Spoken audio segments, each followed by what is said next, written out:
Sebelumnya gue mau ucapkan selamat Natal dan Tahun Baru untuk para pendengar podcast dan penonton vlog gue. Tanpa terasa, 9 bulan COVID ada di Indonesia dan kita sampai juga akhirnya di ujung 2020. Walaupun kita tahu ya, banyak dari kita mungkin nggak terbayangkan. Bahkan teman gue ada yang sampaikan di bulan Maret itu dia bahkan nggak tahu bagaimana bisnisnya, usahanya bisa bertahan hingga akhir Maret 2020. Mungkin sebagian dari kita juga nggak terbayangkan bagaimana pekerjaan kita, bagaimana profesi kita. Bahkan lebih jauh lagi mungkin ada yang nggak terbayang mereka bisa melalui 2020 ini dengan keluarga yang utuh. Kita tahu ya, banyak teman-teman kita mungkin yang kehilangan anggota keluarga atau bahkan berpisah karena COVID-2020 ini. Dan gua rasa kita patut untuk merayakannya bersama-sama karena kita bisa ada hingga akhir 2020 ini sebagaimana kondisi kita ada saat ini. Gue juga percaya bahwa setiap dari kita sudah melakukan segala upaya untuk bisa bertahan hingga 2020 ini. Gue terus terang target memasuki 2020 ini dengan mantra unbreakable, seperti baju yang saya gunakan ini. Dan kita sama sekali nggak terbayang bahwa mantra ini untuk menghadapi kondisi 2020. Kayaknya dari kita semua nggak ada yang membayangkan dalam seumur hidupnya bahwa akan terjadi pandemi COVID Corona ini di 2020. Namun disinilah kita semua berada. Dan ya, di tengah-tengah segala hal yang seharusnya kita sesalkan mungkin, atau segala hal yang kita sayangkan atau yang kita tidak ingin terjadi, namun gue percaya sebenarnya ada hal yang bisa disyukuri di tahun ini. Karena begini, karena bagaimanapun kondisi kita saat ini hanyalah keadaan, circumstance. Artinya ini tidak berlangsung selamanya, guys. Walaupun kita masih belum tahu akhir dari COVID-2020 ini akan seperti apa. Namun satu hal yang pasti, Corona COVID ini, pandemik ini nggak akan berlangsung selamanya juga. Pasti akan ada akhirnya. Dan ini merupakan satu dari sekian banyak keadaan yang akan terjadi di dunia ini. Dan itu tidak ada yang abadi. Makanya sebenarnya yang penting itu bukan kita fokus atau terpaku pada kondisi yang kita alami saat ini, apapun itu, namun pada apa yang kita bisa pelajari, apa yang kita bisa petik maknanya dari semua kondisi yang kita alami. Entah itu kerugian, entah itu keuntungan, entah itu kesehatan atau sakit, apapun itu juga, sebenarnya yang patut kita lihat apa sih sebenarnya yang kita pelajari, yang kita bisa petik maknanya. Kalau kita saat ini mengalami kekalahan, kehilangan, dan tidak ada hal yang kita pelajari dari kehilangan tersebut, maka yang kita dapati hanya kehilangan itu saja. Demikian halnya juga ketika kita mendapatkan keuntungan atau keberhasilan dan tidak ada makna dari keuntungan atau keberhasilan tersebut, itu menjadi satu hal yang besok atau lusa kita lupakan atau ya berlalu begitu saja. Nah, untuk bisa memaknai setiap hal, untuk bisa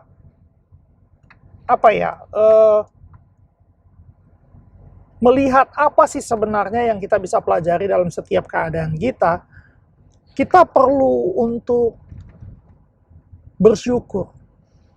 Dan ini yang gue coba lakukan secara pribadi ya. Gue lihat di tengah-tengah tahun yang begitu susah ini, hal apa sih sebenarnya yang bisa disyukuri? Satu hal deh yang kita bisa syukuri di 2020. Mungkin teman-teman bisa pikirkan itu juga, renungkan apa ya satu hal yang di tengah semua musibah ini, kesulitan ini, satu hal deh yang bisa gue syukuri. Nah, di tengah gue mikirkan hal tersebut, gue lihat ternyata nggak cuma satu. Ternyata di tengah-tengah kesulitan ini, ada beberapa hal, ada banyak hal yang bisa gue syukuri. Yang pertama yang gue bisa sebutkan adalah di tahun ini gue pindah ke tempat yang lebih baik. Gue pindah tempat tinggal ke rumah yang lebih baik. Walaupun masih sama-sama ngontrak, tapi keadaannya lebih bagus, lebih luas juga. Dan ini mungkin gak akan gue dapatkan kalau bukan karena 2020.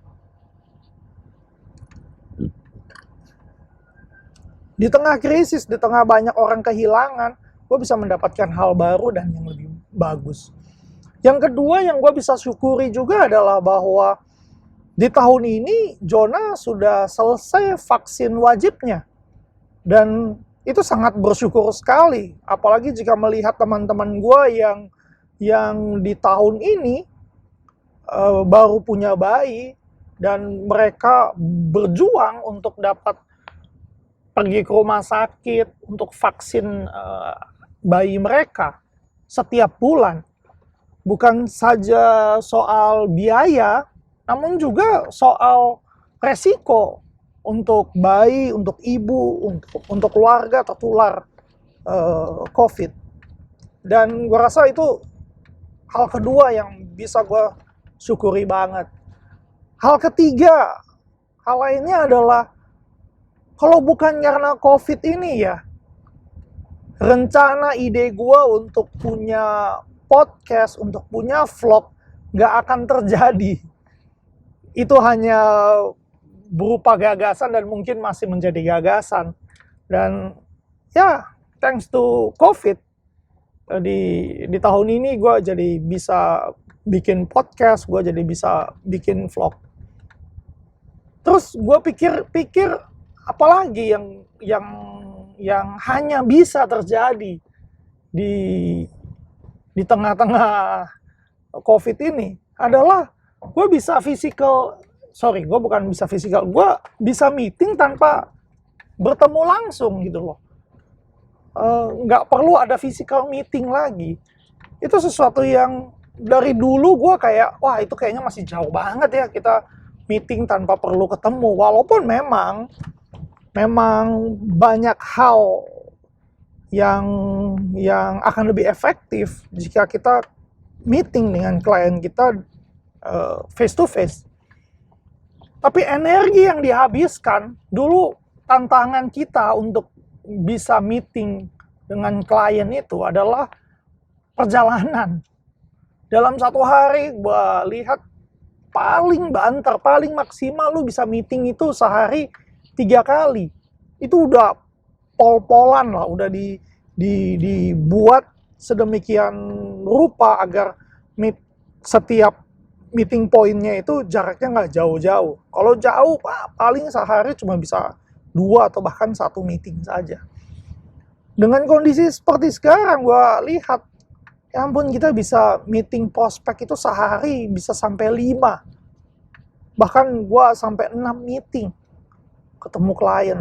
Dan itu gue rasa itu hal yang bisa disyukuri. Dan sebenarnya kalau kita cukup bijak ya, kita bisa lebih produktif di tengah-tengah kondisi seperti saat ini.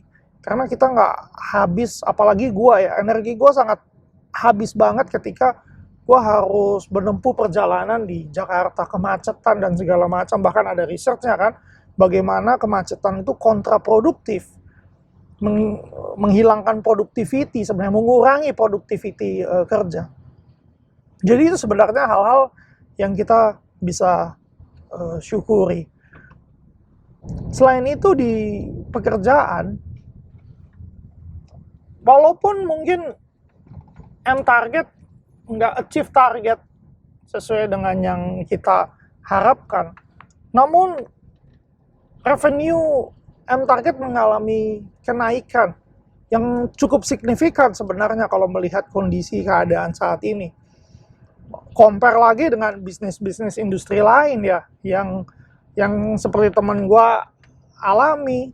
Bahkan dia bilang, aduh kalau lihat target tahun ini sama apa yang dicapai dibanding dengan target tahun lalu, apa yang dicapai tahun lalu, pendapatan satu bulannya aja sama dengan pendapatan 1 tahun di tahun ini, sampai segitunya. Tapi gue bersyukur bahwa di target kita bisa sampai mengalami kenaikan revenue.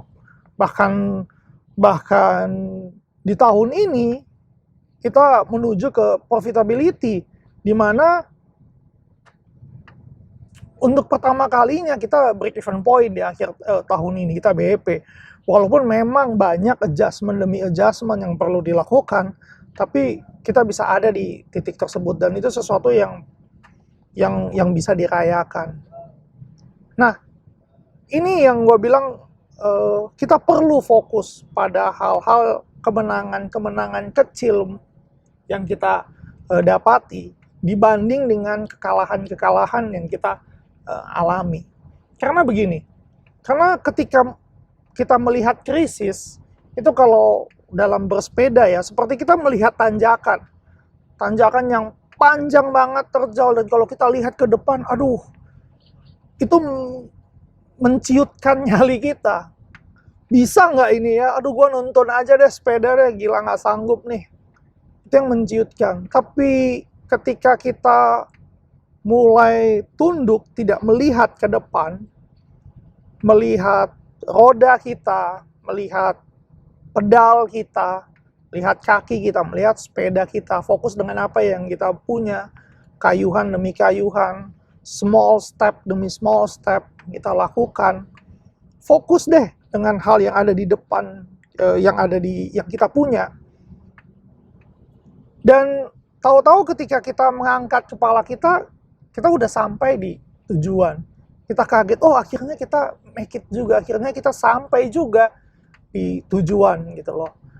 Ketika kita berhenti untuk fokus pada tanjakannya, tapi fokus pada small step demi small step yang kita lakukan.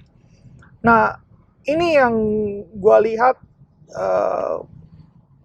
gue sendiri, teman-teman di target lakukan hal tersebut, dan kita fokus pada kemenangan kecil demi kemenangan kecil itu yang membuat akhirnya kita bisa bertahan, bahkan mungkin melampaui apa yang kita expect.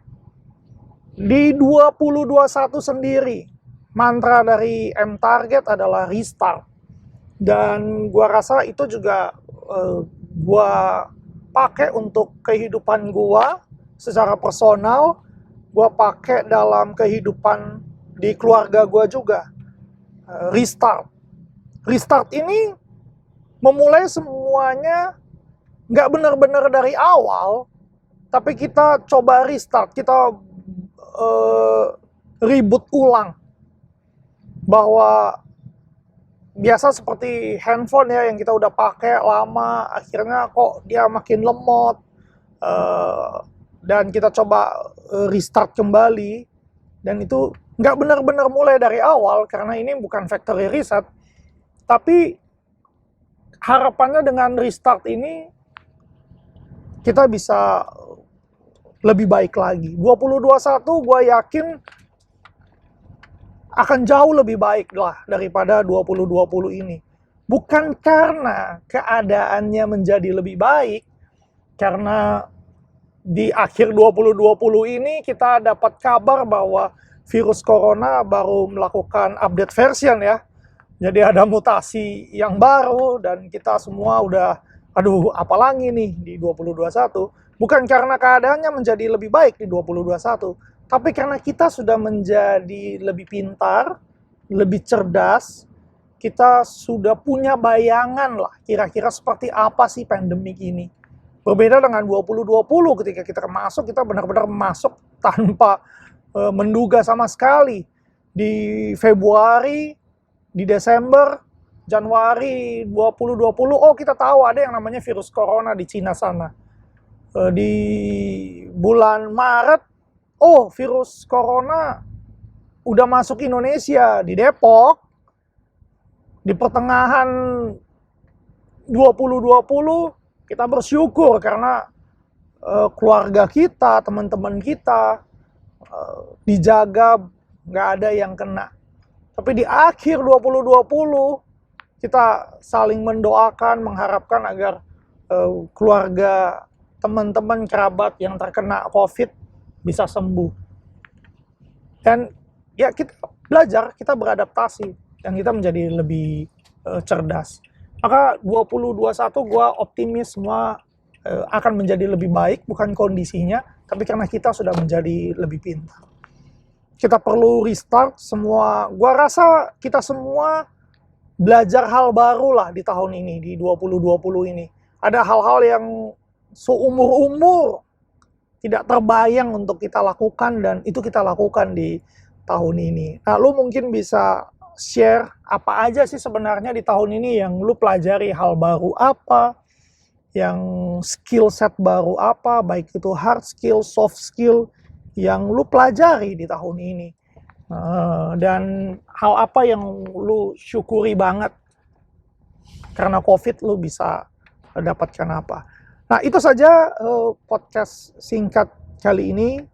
Tetap jaga kesehatan, tetap pakai masker Anda di tempat publik, belajar dari Mandalorian yang selalu gunakan masknya di depan publik.